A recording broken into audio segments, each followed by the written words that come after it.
নমস্কার। আজ আন্তর্জাতিক নববর্ষ উপলক্ষে ভারতবর্ষ তথা সারা বিশ্বের জনগণকে আমার অন্তরের অন্তঃস্থল থেকে অনেক অনেক শুভেচ্ছা ও অভিনন্দন রইল। আমরা বাঙালি বামুটিয়া ব্লক কমিটির পক্ষ থেকে সবাইকে ইংরেজি নববর্ষ 2025-এর অনেক অনেক শুভেচ্ছা এবং ভালোবাসা জানাই। সেই সঙ্গে আমাদের ত্রিপুরা রাজ্যসহ গোটা আমাদের ভারতের যে কেন্দ্রীয় সরকার, তাদের কাছে আমাদের একটি বর্তমান আবেদন যে বর্তমান জনগণ দুটো খেয়ে পরে বাঁচতে চায়। আর এই ন্যূনতম চাহিদাটুকু পূরণ করার জন্য বর্তমানে সরকারকে দায়িত্ব নিতে হবে। আমি এবং আপনারা আমরা সবাই অবগত আছি যে বর্তমানে বাজারজাত দ্রব্যের মূল্য অনেক অনেক অনেক বেশি। কারণ মানে বলতে গেলে এক প্রকার অর্থনৈতিক মন্দা চলছে, মুদ্রাস্ফীতি যে ঘটেছে সেই ব্যাপারে অধিকাংশ জনগণ সবাই সচেতন না বা সবাই সবটা বুঝে না। কিন্তু যারা যে রাজনৈতিক দলই করুক না কেন, নেতৃত্ববৃন্দরা সেটা বুঝেন, বুদ্ধিজীবীরা বুঝেন তথা বিদ্যুৎ সমাজের মানুষরা বুঝেন এবং সরকার মহল তো অবশ্যই বুঝেন।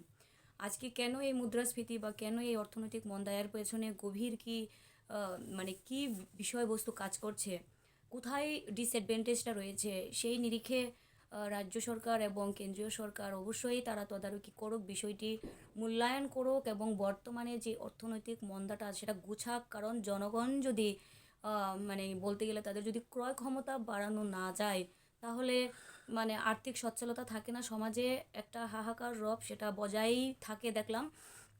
তাই এর জন্য কিন্তু বিভিন্ন অর্থনীতিবিদরা বিভিন্ন রকম সলিউশন নিয়ে এসেছে।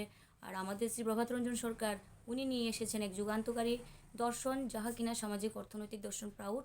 আমরা বাঙালি আমরা বিশ্বাস করি যে এই প্রাউডের বাস্তবায়নের মাধ্যমে আমরা এই সামাজিক অর্থনৈতিক যে বৈষম্য আমাদের সমাজে কায়েম হয়ে আছে আজও, এবং শোষণটাকে যেভাবে মানে বলতে গেলে এক প্রকার কায়েমি স্বার্থপর মানুষরা যারা আজও বিবেক দংশনের জন্য এরকম করে যাচ্ছে, আমরা চাই এর থেকে একটা মুক্তি দিতে।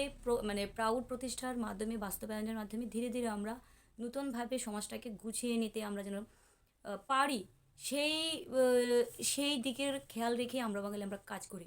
তো যেহেতু আমরা বাঙালি বর্তমানে ক্ষমতায় আমরা আজও আসতে পারিনি, কারণ যুগের দাবি যেহেতু আমরা বাঙালি, আগামী দিনে অবশ্যই জনগণ বিচার বিবেচনা করবেন আমরা বাঙালির এই মহান আদর্শ শ্রী প্রভাত রঞ্জন সরকার প্রদত্ত সামাজিক অর্থনৈতিক দর্শন প্রাউডকে প্রতিষ্ঠা করার জন্য আপনারা সহযোগী ভূমিকা পালন করুন। ছাত্র যুবরা এগিয়ে আসুন এবং সকল বুদ্ধিজীবী নীতিবাদী মানুষরা এগিয়ে আসুন, এই কামনা এবং আবেদন জানাচ্ছি, অনুরোধও জানাচ্ছি। সেই সঙ্গে বলতে চাইছি যে বর্তমান বিজেপি সরকার, আপনারা যারাই দায়িত্বে আছেন, আপনারা বিষয়টি মানে এই যে সমস্যা বর্তমানে নিত্য প্রয়োজনীয় জিনিসের যে লাগামহীন মূল্য বৃদ্ধি, সেটাকে তাড়াতাড়ি রোধ করুন এবং মূল্যটাকে ধীরে ধীরে যত সম্ভব হ্রাস করিয়ে অন্তত জনগণকে আপাতত খেয়ে পড়ার যে গ্যারান্টিটুকু দিন। তারপরে আমরা চলুন আমাদের এই যে মহৎ আদর্শ প্রাউডের আলোকে কী করে আমরা সবাই মিলে আমাদের সমাজটাকে সাজাতে পারি, আপনারা সবাই এগিয়ে আসুন, সেই আহ্বান আমরা রাখছি সকল জনগণের প্রতি, নেতৃত্বদের প্রতি, সমাজের শুভবুদ্ধি সম্পন্ন মানুষদের প্রতি, সকলের প্রতি। আর সবশেষে এটাই বলতে চাই যে দুনিয়ার নীতিবাদীরা এক হো, আমরা বাঙালি জিন্দাবাদ। সবাই খুব ভালো থাকুন। শুভ ইংরেজি নববর্ষ 2025 আবারও। ধন্যবাদ, নমস্কার।